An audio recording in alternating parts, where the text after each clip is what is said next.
You know that gut-wrenching feeling when you're just about ready to compete? Your stomach turns. You get in knots. You can't think, but yet you can think so clearly. You think about the ridiculousness of if you failed and victory all in the same moment. What if millions of dollars were on the line while you were trying to compete? Just before this is your thought process. Welcome to the mindset of the professional athlete. These athletes need to be competitive. They need to be on an equal playing field. And professional athletics could be a lot more fair if performance-enhancing drugs were allowed. Factors like an already unlevel playing field for these athletes, more people will have the opportunity to compete, and legalization brings the drug market out of the shadows, are three factors that will persuade you to think the same way. The most obvious one is that we're already on an unlevel playing field with athletes. The International Amateur Athletic Federation, found that 10 to 15% of athletes are tested for drugs and doping and cheating in this way. That's a huge problem because at 10 to 15%, why would you not want to cheat? This makes it a low bar for professional athletes to cross. So that's why we come up with a lot of positive drug tests and people that you wouldn't even think would have done this test positive, because that bar is so low. To compound that, the British Journal of Sports Medicine found that drugs such as EPO, erythropoietin, are growth hormones. So these drugs actually go ahead and enhance what you already have in your body. So it's a lot harder to get caught on these.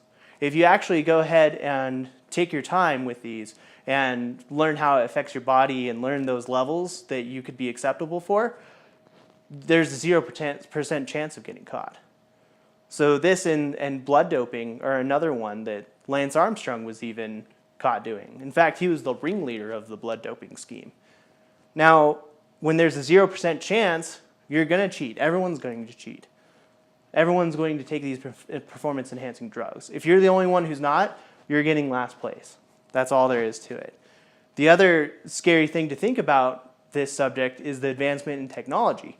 What happens when we get better at genetics, right? Where we can actually go ahead and increase your running muscles in your genetics right now.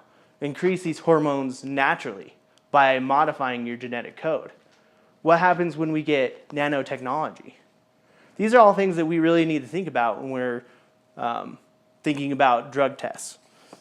And speaking of genetics, that brings me to my next point, that more people will have the opportunity to compete. And this is because right now we're letting genetics alone determine who competes in these events, in these sports. If we lowered that bar to having drugs be allowed in these sports, we would be letting a lot more people be able to compete that are not on that same level genetically. And just letting genetics go ahead and dictate who we have in these sports actually really kind of takes away from the game because there's less competition. We all know that we all like struggles and we all like a Cinderella story, right? Americans especially. So why not let these people compete with the drugs? They can make that choice. Let them make that choice.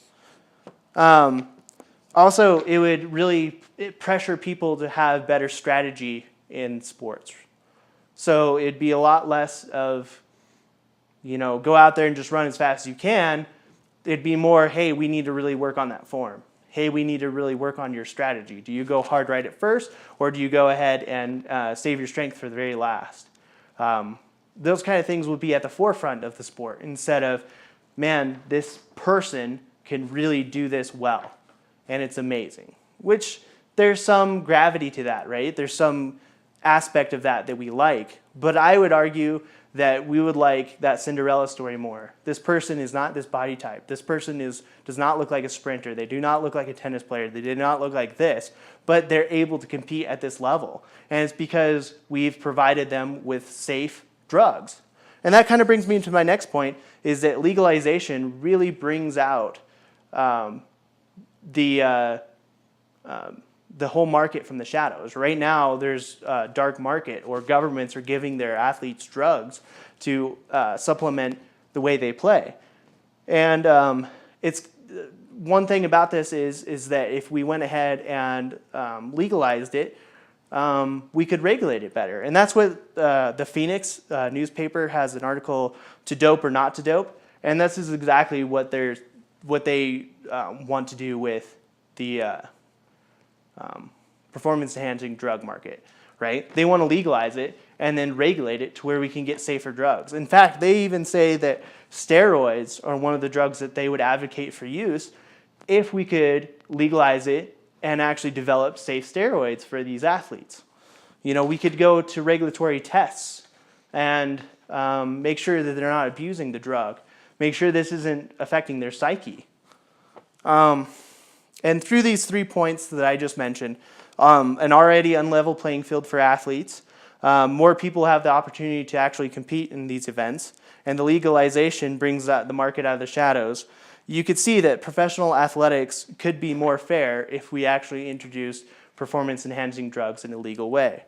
When I started researching this, I really was on the whole other side of this argument. I did not believe in performance-enhancing drugs at all. I believed that it was something that people use to cheat. But through my research, I've really realized that, you know, we could have a total different approach to our athletic sports. We could have a total different approach to how we perceive our athletes and how we pay them and how we do these things through legalizing performance-enhancing drugs. So I hope that I really persuaded you that we do kind of need to look at this with a more unbiased view. So thank you very much.